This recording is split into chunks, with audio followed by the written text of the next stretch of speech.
네, 오늘은 하이델베르크 교리문답 제19주일입니다. 찬송의 책 479쪽입니다. 네, 오늘 설계 주제는 그리스도께서 통치하신다는 주제입니다. 네, 50문답입니다. 하나님이 우편에 앉아 계시며 라는 말이 왜 덧붙여졌습니까?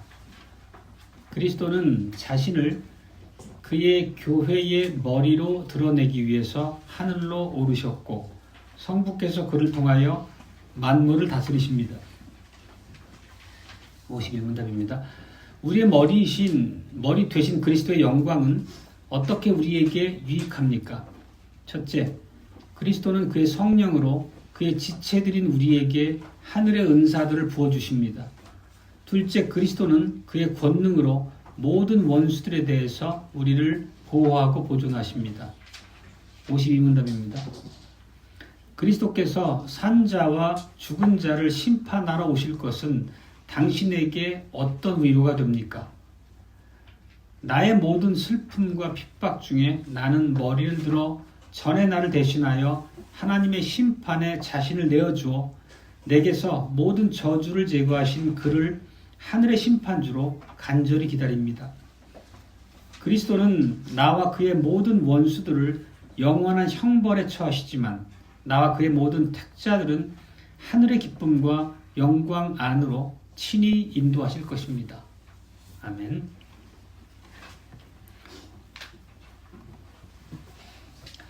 주 예수 그리스도 안에서 사랑하는 형제자매 여러분, 오늘 우리가 읽은 고백은 우리가 지난주 승천에 이어서 우리 성자 예수님에 대한 마지막 고백의 순서입니다.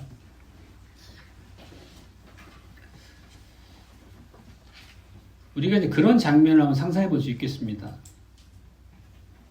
그 왕이 전쟁에 나갔다가 승리하고 개선하게 되면 그 개선 행진에 이제 좌우로 도열한 백성들은 박수치고 환호하면서 기쁨으로 외칩니다. 그것은 자기들을 위협했던 이제 대적 원수들로부터 자기들이 이제 구원받은 결과로 이어지기 때문이죠. 우리들도 실제 우리가 사는 날 동안에 또 전쟁을 마치고 돌아오는 우리 지도자가 개선행렬에 나서고 우리가 거기 환호하는 그런 일을 직접 경험하기는 어렵지만 우리가 익히 봤던 그런 영화들을 통해서도 그게 어떤 장면이고 어떤 분위기인지는 쉽게 기억하실 수 있을 것 같습니다.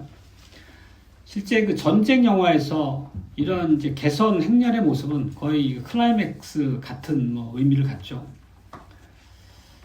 성경에도 이제 그런 장면을 그대로 이렇게 연상시켜주는 구절이 있는데 사무엘상 18장 6절입니다. 이거는 블레셋과의 전쟁을 위해서 사울 왕에게 파견되었던 다윗이 승전을 하고 이제 귀환하는 그런 행렬에 대한 묘사입니다. 여인들이 이스라엘 모든 성에서 나와서 노래하며 춤추며 소고와 경쇠를 가지고 왕 사울을 환영하는데 여인들이 뛰놀며 창화하며 가로되 사울의 죽인 자는 천천히요 다윗은 만만이로다. 실제 백성들은 승리를 한껏 기뻐하면서 그 승리의 왕과 이제 군대 장관인 다윗을 찬송하는 이제 그런 내용입니다. 오늘 우리가 읽었던 고백 안에 담긴 의미도 그렇고 지난주의 승천도 그렇고 결국 그것은 하늘로 오르시는 예수님을 일종의 승리하시는 개선 장군처럼 우리가 그 장면을 이해할 수 있다고 기억합니다.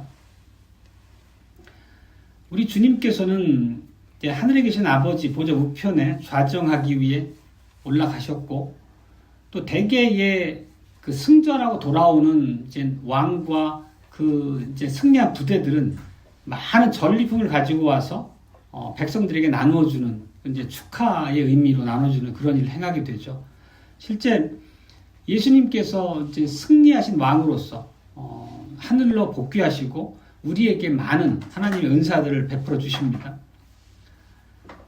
이 다윗 왕의 승전을 다윗 그때는 군대 장관이었지만 다윗의 승전을 기뻐했던 그 백성들도 그러한 기대감으로 한껏 부풀었을 텐데 우리 역시도 하늘로 오르신 승리하신 우리의 왕께서 전리품을 우리에게 나눠주신다라고 하는 그런 장면을 연상하면 그 선물이 무엇일지, 그 주신 선물의 의미가 각각 우리 삶에 어떤 영향으로 드러나는지 같은 것들을 기대하고 기쁨으로 대응할 수 있을 것입니다. 왜냐하면 예수 그리스도 안에서 우리에게 주신 은혜가 그 이전에 죄와 비참함 가운데 눌려 살던 소망 없던 때에 우리의 그 죄와 비참함과 대비해서 놀라운 완전한 영적 해방의 의미이기 때문이죠. 그리고 오늘 이제 52문답이 마지막 고백이었습니다. 오늘 이제 주차 중에. 그 내용은 우리에게 참된 위로는 산자와 죽은 자를 심판으로 오실 예수 그리스도의 재림에 두고 고백을 하는 내용입니다. 그것이 바로 우리 주님의 가장 영광 가운데 계심과 더불어서 우리에게 주는 그런 장래의 영원한 소망의 근거가 되고 있습니다. 오늘 그 52문답의 고백처럼 하늘 구름을 타고 오시게 되면 하나님의 택한 모든 백성들은 영광과 기쁨 가운데서 우리 주님과 더불어서 영원히 다스리고 복된 삶을 누리게 될 거다. 이런 고백입니다. 오늘 이제 첫 번째 대지이자 소주제는 왕으로서 하늘의 선물들을 우리에게 주시는 그리스도에 대해서입니다. 선물은 은사와 동일한 말입니다. 여러분은 영적으로 힘겨운 시간을 보냈던 경험이 아마 누구에게 있을 것입니다. 믿는 내용들이 마음에 깊이 새겨져서 기쁨이기보다는 그냥 무의미한 것처럼 아주 어둠 가운데 스스로를 괴롭혔던 시간들이 없는 분은 안 계실 겁니다. 실제 하나님을 알지 못하는 세상 사람뿐만 아니라 예수 그리스도를 구주로 고백하는 하나님의 백성들조차도 이 땅을 사는 동안에는 그런 침체 시간을 경험하곤 합니다. 여러분은 그러면 만약 전후 좌우에 있는 우리 형제나 자매 중에 누군가가 그런 어려운 시간을 지내게 된다는 것을 보내고 있다는 걸 알게 될 때 어떻게 위로하시겠습니까? 혹시 참고 견디십시오. 좋은 날이 있을 겁니다. 이런 말로 위로하시지는 않습니까? 얼마 전에 제가 이제 우연히 접하게 된 거에서 우울증을 앓고 있는, 우울감으로 고생하는 사람들에게 가장 절망적이고 가장 쓸데없이 오히려 반감을 갖게 하는 위로가 바로 그런 거라고 합니다. 그냥 누구나 겪는 일이야. 좋아질 거야. 그런 것들이 전혀 막상 그 어두운 시간을 지내고 있는 사람들한테 도움이 안 된다는 것입니다. 달리 말하면 우리가 어떤 좋은 말로 그에게 위로하더라도 그 본원적으로 깔려있는 깊은 슬픔이나 좌절을 극복할지도 돕기는 어렵다는 거죠. 결국 우리 안에 있는 어떤 것, 우리가 가지고 있는 자원, 그건 각자 삶의 형편에서 가지고 본인이 의지하는 뭔가가 될 수 있겠죠. 그런 것들 안에서는 우리가 씨름하고 있는 근심, 마음의 고통, 이런 것들을 해소하는데 별로 도움이 되지 않는다는 것입니다. 그러면 진정으로 우리에게 힘이 되고 우리 위도의 원천이고 정말 우리의 모든 어두운 환경조차도 내게는 한갓 지나갈 일로서 고백되지 하는 건 뭐겠습니까? 결국 그거는 그리스도인에게 국한된 것이겠지만 결국 구원의 소식, 복음일 수밖에 없다는 것입니다. 복음의 의미를 깊이 묵상하고 그 안에 두신 그 언약의 내용들이 실제 내 것이라고 느껴지지 않으면 얻지 못할 구원이 그 안에 있다는 거잖아요. 그 참된 위로가. 오늘 고백의 내용은 우리에게 이제 유익의 근원이고 위로의 근원은 승리하신 왕으로서 승천하셔서 하나님 보좌 우편에서 만유의 주제로 만물을 통치하시는 그분께 둔다는 것입니다. 그분이 우리에게 주시는 위로의 말씀이야말로 우리가 영적 침체를 겪을 때 우리의 영적 좌절을 우리가 극복할 수 있도록 도와주는 원천이라는 얘기입니다. 거기 안에서만 우리가 참 소망을 얻을 수 있다는 말씀입니다. 실제 우리가 이 고백의 내용들이 내 입술로 진정한 내 마음의 고백일 때 우리는 각자가 자기 자신을 향한 자기 자신의 삶을 향한 관점 자체가 전혀 새로워질 수 있다고 생각을 합니다. 오늘 우리가 이제 읽은 시편이 68편이었습니다. 아까 이제 그 병행 구절 성경을 읽었죠. 시편 68편하고 빌립보서 4장을 읽었는데 이 시편 68편은 다윗의 시편인데 하나님의 승리에 대한 노래의 내용을 담고 있습니다. 시편 68편은 이렇게 시작합니다. 하나님은 일어나사 원수를 흩으시며. 그러니까 이것은 우리가 이제 매우 그 실감나게 알 수 있는 장면이 그 모세가 이스라엘 백성을 이끌고 출애굽해서 이제 광야를 행진하면서 가나안 땅을 향해 행군하게 되죠. 그리고 항상 그때마다 하나님의 언약궤가 앞서가고 백성들이 그 언약궤를 따라가는 이제 행진을 하게 되는데 날마다 행진을 시작할 때 이제 모세가 부르짖는 말이 바로 그 말씀입니다. 이게 민수기 말씀인데 궤가 떠날 때에는 모세가 말하되 여호와여 일어나사 주의 대적들을 흩으시고 주를 미워하는 자가 주 앞에서 도망하게 하소서. 이렇게 백성 앞에 하나님께서 우리를 이끄시고 우리 앞에 원수를 깨뜨린 분이라고 하는 믿음의 고백과 함께 하루 시작한다는 의미죠. 행진을. 그런 모세의 선언이 있게 되면 제사장들이 어깨에 궤를 메고 앞장을 서고 그 다음에 정해진 행렬에 따라서 이스라엘 백성들이 그 뒤를 좇게 되는 거죠. 시편 68편, 18편을 다시 보면 아까 제가 2번 반복해서 읽었던 구절인데 이런 내용입니다. 주께서 높은 곳으로 오르시며 사로잡은 자를 끌고 선물을 인간에게서 또는 패역자 중에서 받으시니 여호와 하나님이 저희와 함께 거하려 하심이로다. 이 말씀에서 느껴지는 이미지는 말씀 그대로 예수 그리스도의 승천에 대한 예언의 구절입니다. 동시에 성령의 강림에 대한 예언의 내용도 담고 있는 구절입니다. 굉장히 중요하게 인용이 자주 되는 구절입니다.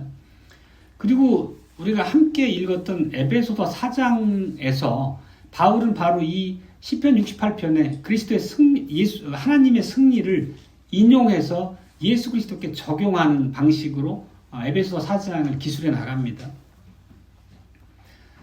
에베소서 4장에서 하나님의 승리에 대한 찬양을 예수 그리스도에 대한 승리에 직접적으로 적용해서 말씀한다는 의미입니다. 예수님께서는 물리적인 싸움을 통해 대적을 물리쳤다는 의미가 아니라 죄와 사망이라고 하는 우리의 대적, 원수죠.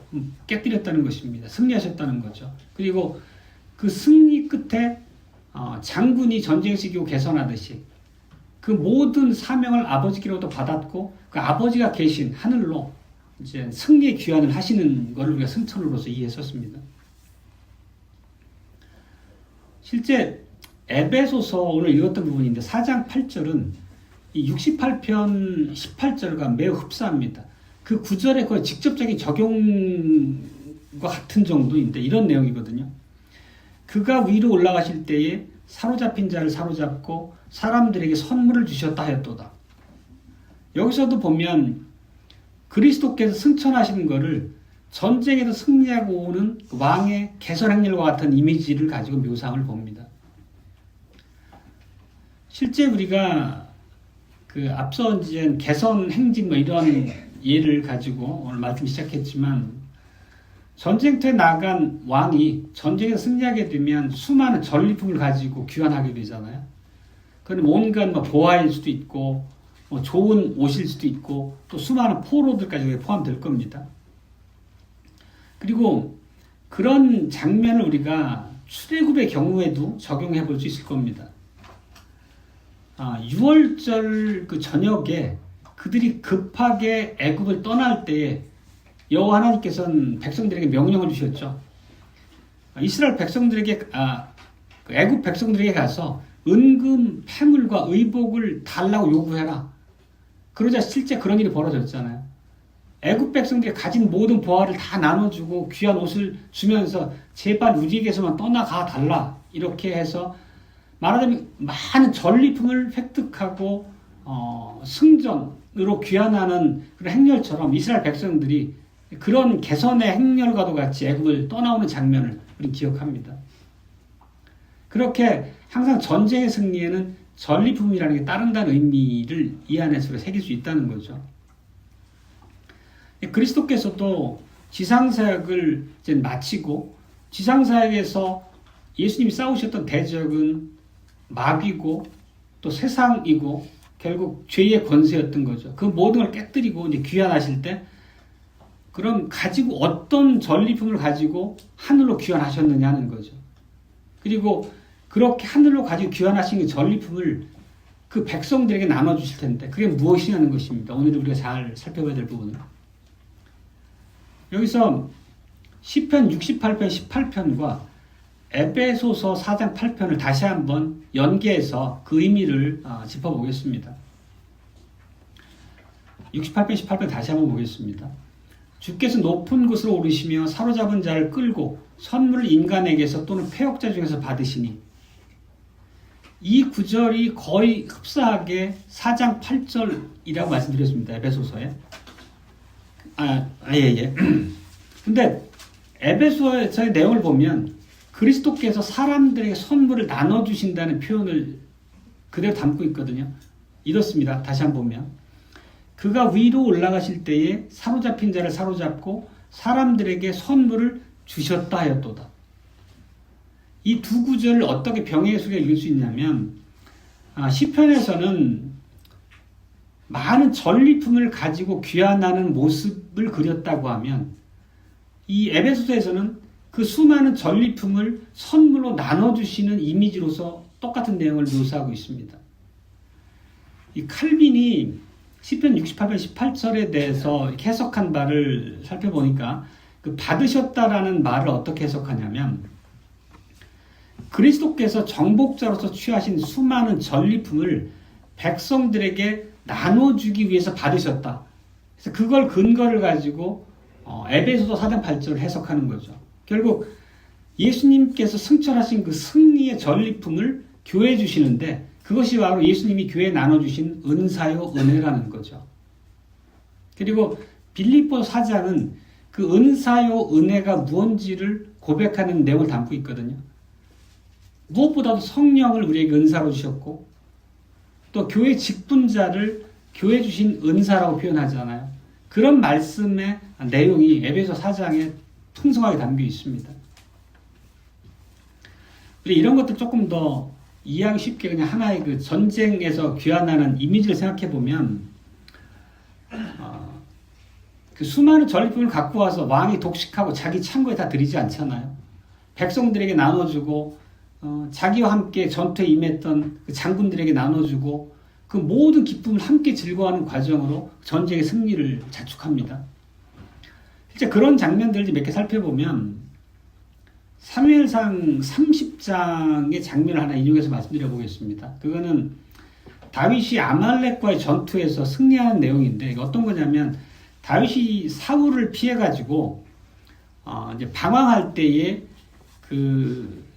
자기의 그 일행, 자기와 일행하는 수백 명의 그 일행의 이제 가술들을 놔두고 다른 일로 이제 다른 게 나가 있게 되죠. 그때 아말렉 족속이 다윗의 진영을 습격해가지고 다윗과 그 일행의 아내들과 더불어 모든 물건을 탈취해간 사건이 있었죠. 그때 다윗이 돌아와서 급히 그들을 추격해서 그들을 물리치고 모든 것을 다시 되찾아옵니다.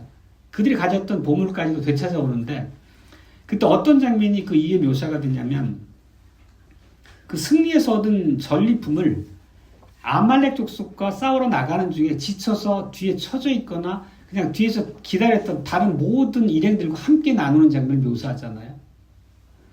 그런 것처럼 전리품을 나눠주는 모습이 이런 모습, 승리를 모든 백성들이, 모든 일행들이 함께 축하하고 누리는 이제 그런 모습으로서 그 안에 담긴 의미를 해석합니다. 그리고 직접 하나님께서, 여호와 하나님께서 승리하셔서 전리품을 취한 장면에 대한 기록도 나오는데 그 사무엘 이제 하 6장에 보면 다윗이 드디어 왕위에 오르고 그 오벳 에돔의 집에 있던 여호와의 궤를 예루살렘으로 옮기는 이제 그런 장면에 대한 묘사거든요. 실제 그 한 20년 전으로 돌아가 보면 이스라엘 백성들이 그 블레셋과 전쟁하러 나갔다가 패퇴하고 하나님의 언약궤까지 뺏기는 장면이 나타나죠. 근데 하나님의 언약궤가 되돌아오는 과정이 하나님이 직접 대적과 싸우는 것으로 묘사가 됩니다. 블레셋인들이 섬기는 다곤이라고 하는 신을 부러뜨리기도 하고 블레셋 5 성읍에다가 독종의 재앙을 내리셔가지고 그들이 두려워서 하나님의 궤를 다시 이스라엘에게 돌려보내는 장면이 나오죠. 여러 가지 보석과 전리품을 가득 담아서 그런 것들을 보면 그 모습 역시도 하나님께서 직접 홀로 싸우셔서 승전하고 돌아오는 그런 개선의 모습으로 이해합니다. 그리고 그렇게 돌아와 있던 언약궤를 예루살렘으로 다윗 왕이 옮기게 되죠. 그리고 그날 너무 기쁘고 좋아서 축제를 벌이면서 백성들에게 하나님의 전리품을 나눠주듯이 다윗 왕이 모든 백성들에게 선물을 나눠줍니다. 그게 이렇게 기록되는데 모든 백성 곧 이스라엘 무리에 물은 남녀하고 떡 1개와 고기 1조각과 건포도 떡 1덩이씩 나눠주었다. 이 안에 담긴 의미도 역시 승리를 자축하고 하나님의 궤가 예루살렘으로 돌아왔다는 것, 하나님의 언약궤가 가진 의미는 우리가 깊이 있게 살폈던 바가 있으니까 이해하시리라 믿습니다. 그런 것들이 이 안에 담겨 있는 거죠. 그리고 다시 이제 우리가 에베소 4장으로 돌아와 보면 바울은 그 시편 68편의 하나님의 승리를 예수 그리스도께 적용한다는 것을 보고 있습니다. 그러면 하늘로 오르신 그리스도께서 우리에게 나눠주시는 전리품, 곧 은혜와 은사가 무언가 하는 거죠. 그 의미를 우리가 함께 읽었던 에베소와 오늘의 고백문 안에서 우리가 살펴서 정리 한번 하겠습니다. 무엇보다도 승리하신 왕이신 예수님께서 교회 주시는 가장 위대한 선물은 성령이시죠. 오순절 성령의 강림을 통해서 교회에 성령님이 함께 하시고 모든 성도들에게 내주하심으로 놀라운 하나님 은사에 그리스도의 은사에 참여하게 하십니다. 그 결국은 뭐냐면 우리가 복음 안에서 참된 소망을 마음에 새겨지게 해주시는 거고 하나님의 약속의 말씀을 철저하게 붙잡고 소망하도록 해주시는 거고 또 우리 영으로 더불어 성령께서는 우리가 하나님의 아들이라고 하는 것을 철저하게 신뢰하고 그 안에서 놀라운 위로를 누릴 수 있도록 우리를 주장해 주시는 거죠. 성령의 도우심과 일하심이 없다면 우리에게 믿음이 생길 수도 없고 우리가 그 믿음을 굳건하게 붙잡고 우리 삶에서 만나는 모든 순간순간마다 하나님의 약속을 그 모든 상황을 대면해서 힘을 얻고 격려를 받고 위로를 얻을 수는 없는 거지 않습니까?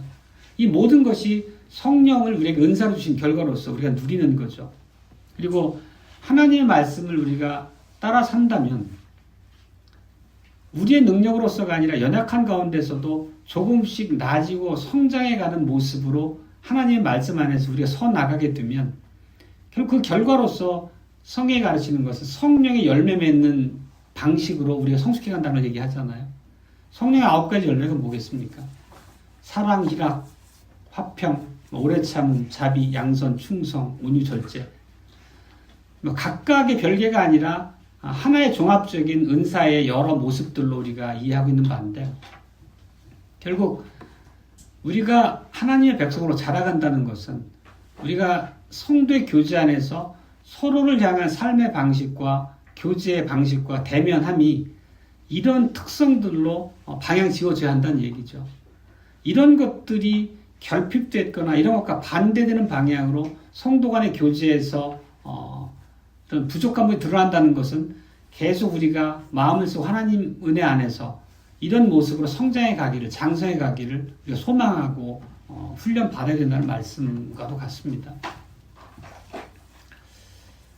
그리고 에베소 4장에 보면 이제 계속해서 주님께서 교회 주신 은사로 무엇을 얘기하냐면 직분자에 대한 얘기를 쭉 이어갑니다. 사도들, 복음 전도자들, 선지자들, 목사, 교사들을 교회 주신 은사, 선물로 얘기합니다. 결국 교회는 사도와 선지자들의 터 위에 세움을 받은 거잖아요. 결국 사도와 선지자를 통해서 하나님께서 이 땅에 교회를 건설하셨습니다. 그리고 우리가 누리는 구속의 모든 것들은 사도적 복음이라고 오전에도 얘기했었지만 그 사도들 통해서 일구신 교회 안에 가르치신 하나님의 말씀이 우리 믿음의 근거가 되는 거죠. 그리고 그 사도직이나 복음 전도자라고 하는 초대교회 때 직분들은 한시적인 직분으로 그 당대에 이제 끝난 것이고 그 이후에 오고 오는 조직교회 안에서는 이제 목사와 장로와 집사라고 하는 직분을 통해서 교회를 돌보시는 하나님의 이제 은사로 역할을 하게 됩니다. 그 최근에 우리가 교회 질서에 대해서 직분에 대해서 좀 수요 모임 때 많이 나눴습니다만 이 직분자들뿐만 아니라 또 직분자들 대하는 성도들이 직분에 대한 개념을 바르게 이해해야지 그것이 하나님의 뜻 안에서 직분이라고 하는 질서, 하나님의 통치 방식을 통해서 교회가 바로 선다는 게 뭔지에 대한 같은 고백에 이를 수 있게 되고 그런 고백에 일치가 있을 때이지만 교회가 하나님이 내신 방식대로 바르게 성숙하게 서나가게 될 것입니다. 결국 직분자들은 우리 연약한 지체들이 시련과 유혹을 경험하면서 믿음이 흔들릴 때 옆에 서서 길을 잃지 않도록 도와주는 역할을 충실하게 해야 됩니다. 대적으로부터 교회를 지키는 파수꾼의 역할이 직분자에게 주어졌다는 얘기를 우리가 배운 바 있습니다. 우리가 세상적인 유혹에 휩쓸려서 타락으로 떨어지거나 비꾸러질 때 우리를 진리의 말씀으로 권면하고 문안해서 다시 양우리 안으로 회복될 수 있도록 도와주는 사람이 직분자여야 됩니다. 또 우리가 물질적인 시련 때문에 영적인 위기를 겪을 때 그런 것까지도 살펴서 영적인 강건함으로 회복될 수 있도록 돕는 역할 역시 직분자 역할이라고 우리가 배웠습니다. 그리고 오늘 지금 에베소서 읽은 것처럼 궁극적으로 교회의 직분자들을 주신 목적은 모든 성도들이 하나님을 위한 교회를 위한 봉사의 일을 하는 데 있어서 자라가도록 해야 한다는 것입니다. 성령이라고 하는 건 직분자들에게만 주신 것이 아니고 모든 교회에 주신 것이고 그들을 하나님이 도구로 주셔서 하나님의 백성으로 자라가게 하는 대상은 전체 교회원들이니까 마땅히 모든 교회원들이 역시 승리하신 하나님으로부터 예수님으로부터 은사를 다 받으신 당사자들이라는 의미입니다. 그렇다고 하면 우리가 은사 안에서 자라가는 것을 소망해야 될 것이고 각자에게 주신 바 은사에 따라서 교회를 위해 봉사하는 것이 당연히 뒤따라야 될 하나님의 명령이라는 것을 우리가 깨달아야 됩니다. 결국 우리 모든 성도들이 하나님이 주신 재능과 은사를 사용하고 그것 때문에 교회를 섬긴다는 것은 복음을 알지 못하는 외부를 향해서 하나님의 말씀을 증거하는 바도 있고 당연히 또 성도의 교제 안에서 서로 돕고 연약한 지체를 믿음으로 지지하고 믿음에서 이탈한 모든 자매들을 형제들을 정말 우리가 사랑과 인내로 섬기는 자리에 서야 된다는 걸 똑같이 요구하는 거죠.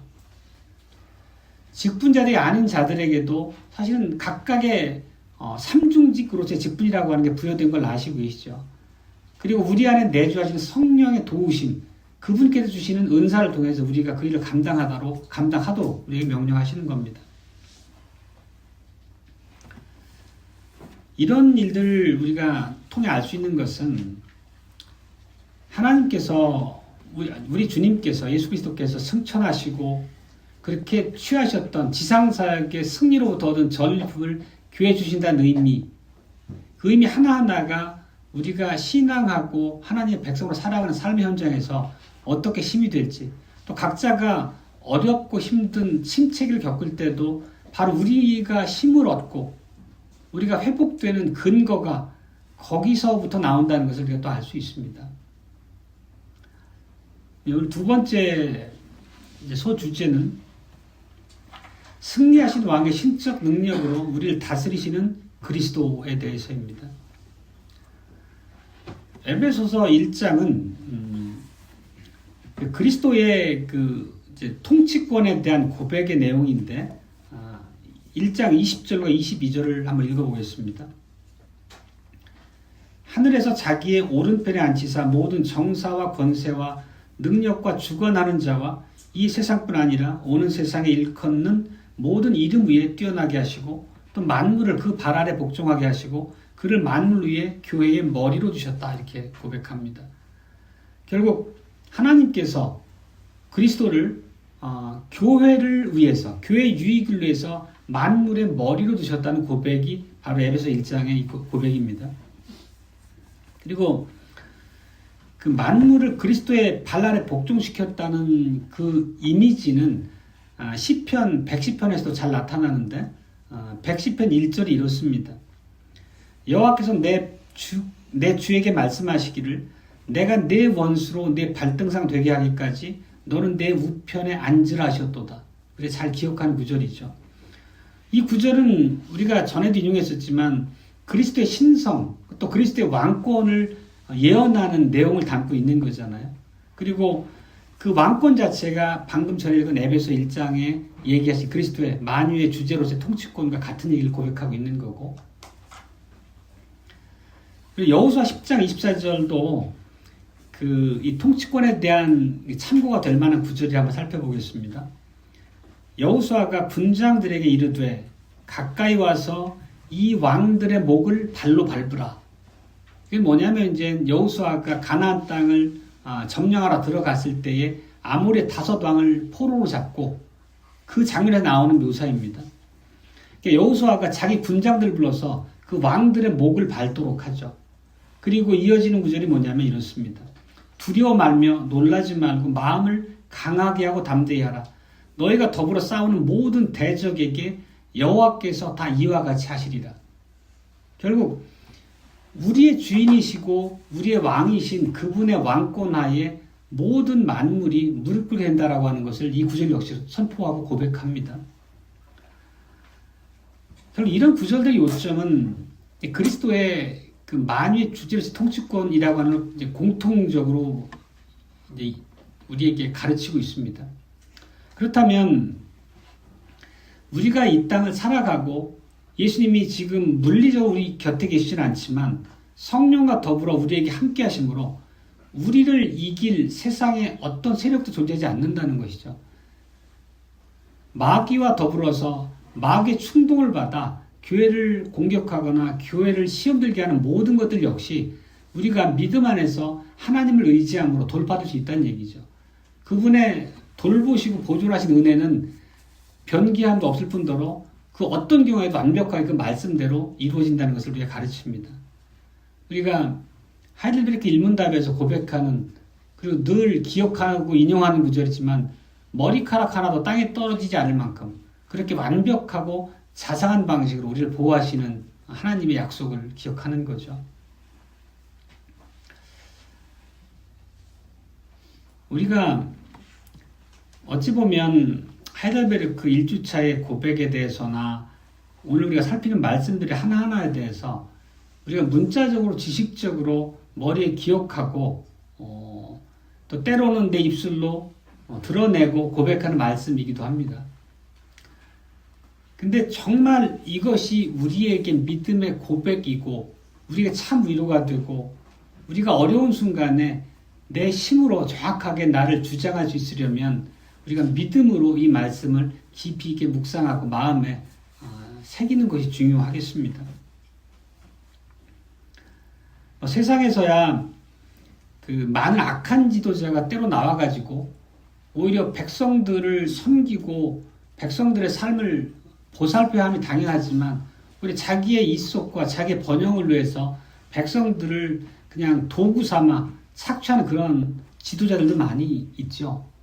우리는 이제 그런 지도자를 여러 대에 걸쳐 겪어봤지만 근현대사에서 그렇지만 예수님은 그런 세상의 왕들과 전혀 다른 왕으로 오늘 묘사되고 있는 것입니다.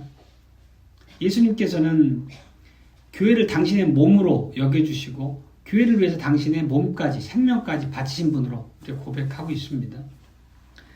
그리고 그렇게 선한 목자이신 예수님께서 지금 하늘 보좌 우편에 있다는 것입니다. 그것은 하나님의 능력으로서 우리를 다스리시고 보호하신다는 의미입니다. 그분 손안에서 우리가 철저하게 안전하다는 얘기를 지난주에 이어 계속 지금도 하고 있는 것입니다. 그러면은 그리스도께서 우리를 어떻게 다스리시는지, 그리스도께서 우리를 보존하시고 하나님의 백성을 살아갈 수 있도록 우리를 지키시는 방식이 뭔지에 대해서 우리가 살펴야 되겠습니다.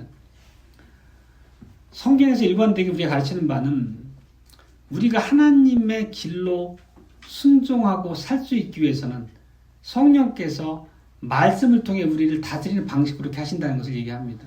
결국 성령과 말씀으로 하나님께서 우리를 통치하신다는 얘기죠. 성령께서는 우리가 죄 가운데 떨어졌을 때 우리를 회개할 수 있도록 영적으로 깨워주시기도 하고, 하나님의 구속의 능력과 약속을 신뢰하도록 우리를 일으켜주시고, 또 그분께 감사하는 언약 백성의 마땅한 삶의 도리를 알게 하셔서 우리 실제 삶에서도 열매가 나타나게 하는 방식으로 우리를 다스리신다는 것을 앞에서 살폈습니다. 이런 것들을 정리해보면 매우 단순하지만, 너무 단순하지만 우리가 영생의 길을 따라서 하나님의 백성으로 살아가는 유일한 방법은 결국 말씀을 부지런히 읽고 그 말씀을 공부해서 그 말씀의 의미에 젖어 사는 거죠.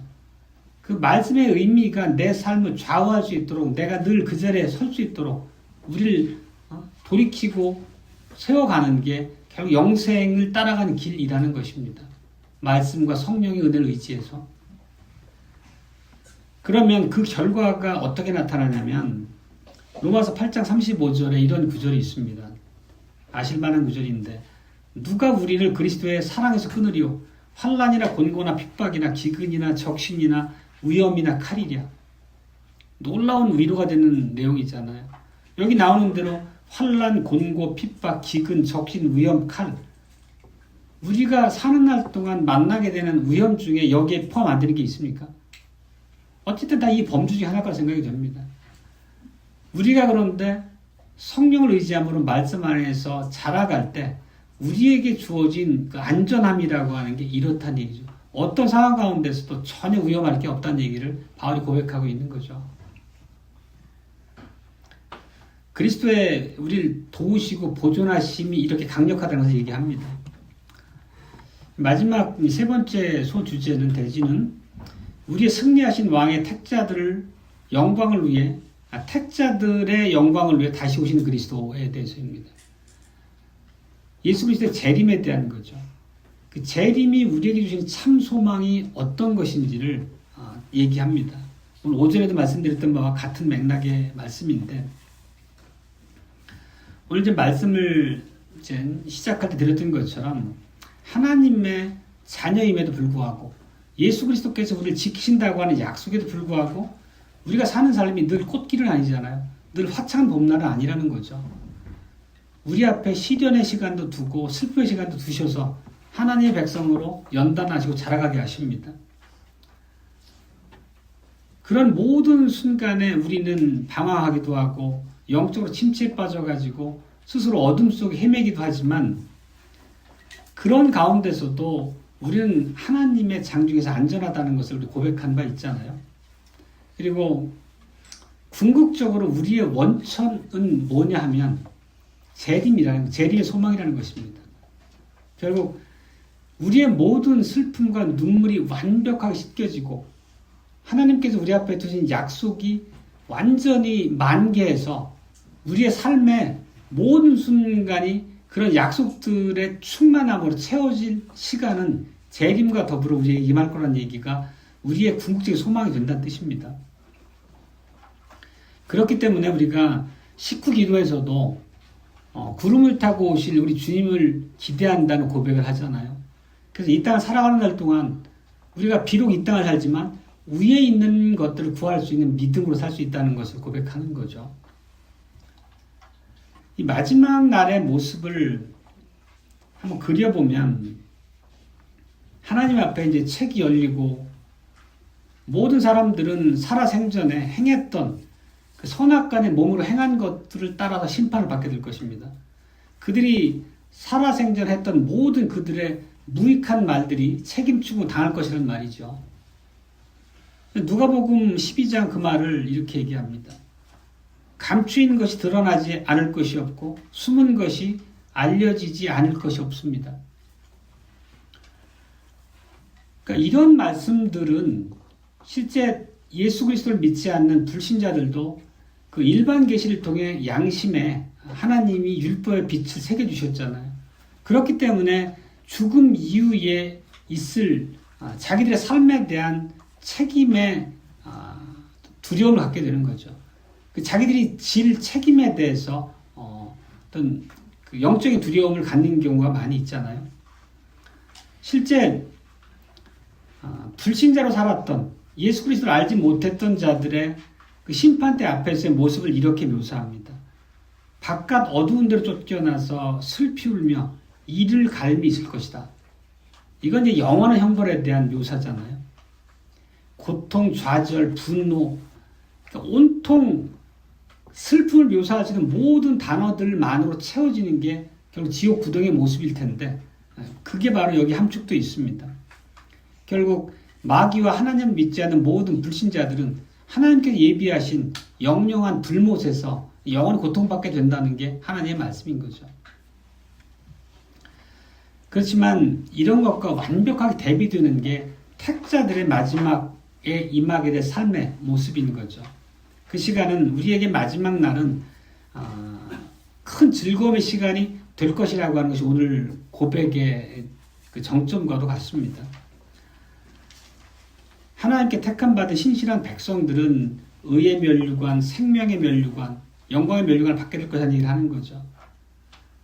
아버지 앞에서 우리 주님께서 우리의 무죄를 변호해 주실 것이고 우리가 무죄하게 하나님께 완벽하게 받아들여지고 그분의 자녀로 우리가 받아들였기 때문에 하나님께서는 완전한 기쁨과 영광으로 사랑으로 우리를 맞아주신다는 것이 우리의 고백입니다. 마지막 날 우리가 누리게 될 그 영광스러운 모습에 대해서는 우리가 어떤 우리의 지금 가지고 있는 표현과 언어로 그걸 얘기하더라도 우리가 실감나게 그거를 그릴 수는 없을 것 같아요. 다만 이제 오늘의 고백처럼 뭐 기쁨, 즐거움, 뭐 이제 그런 우리가 그나마 그런 우리의 마음을 표현할 수 있는 것들로 우리의 고백을 담고 있지만 우리가 상상하는 그 어떤 것보다도 완벽한 기쁨과 즐거움과 영광스러움이 될 거라고 하는 것이 우리에게 주는 성경의 가르침인 거죠. 말씀을 정리하고 맺겠습니다. 오늘 우리는 이 그리스도 우리 구속의 주님에 대한 고백을 통해서 승리하신 왕으로 성부 하나님 보좌 우편에 계신 그 예수님의 그 좌정하심이 어떤 의미, 그분의 통치하심이 우리에게 어떤 소망과 위로를 주는지를 살폈습니다. 너무 익숙한 말씀이고 단어 하나도 우리에게 생소한 건 하나도 없지만 그 하나님, 우리의 왕이신 분을 통해서 우리가 누릴 소망과 위로가 진정 우리 것이 되기 위해서 우리가 그 말씀들의 의미를 묵상하는 것은 매우 유익할 것입니다. 우리 삶이 이제 그런 우리가 기대하고 얻고자 하는 바와 배치되게 어렵고 투쟁, 싸움을 일궈하는 시간이 있더라도 그 모든 순간에 우리에게 유일한 대답과 위로는 복음, 그리스도의 구원사역이 있다는 것이 오늘의 교훈입니다. 그리고 궁극적으로 예수님께서 이 땅에 오실 때 우리 모두는 개선행렬에 좌우도열한 백성들이 왕의 승리를 자축하며 즐거워하듯이 그 이상의 즐거움으로 우리가 그날을 누리게 될 것이라는 것이 오늘 약속입니다. 지금 이 순간도 혹여 우리 중에 누군가는 마음속에 이런저런 고심과 그 침체로 인해서 괴로워하는 순간을 보내는 분도 분명히 계실 겁니다.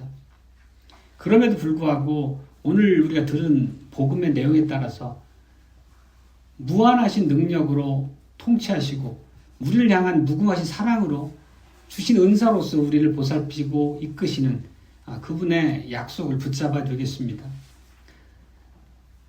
오늘 고백의 마지막 고백처럼 우리 주님 그리스도께서는 하늘로부터 다시 오실 것입니다. 우리가 그날을 기대하며 살아가는 날 동안 우리 삶으로서 우리 주님을 찬양해야 되겠습니다. 아멘.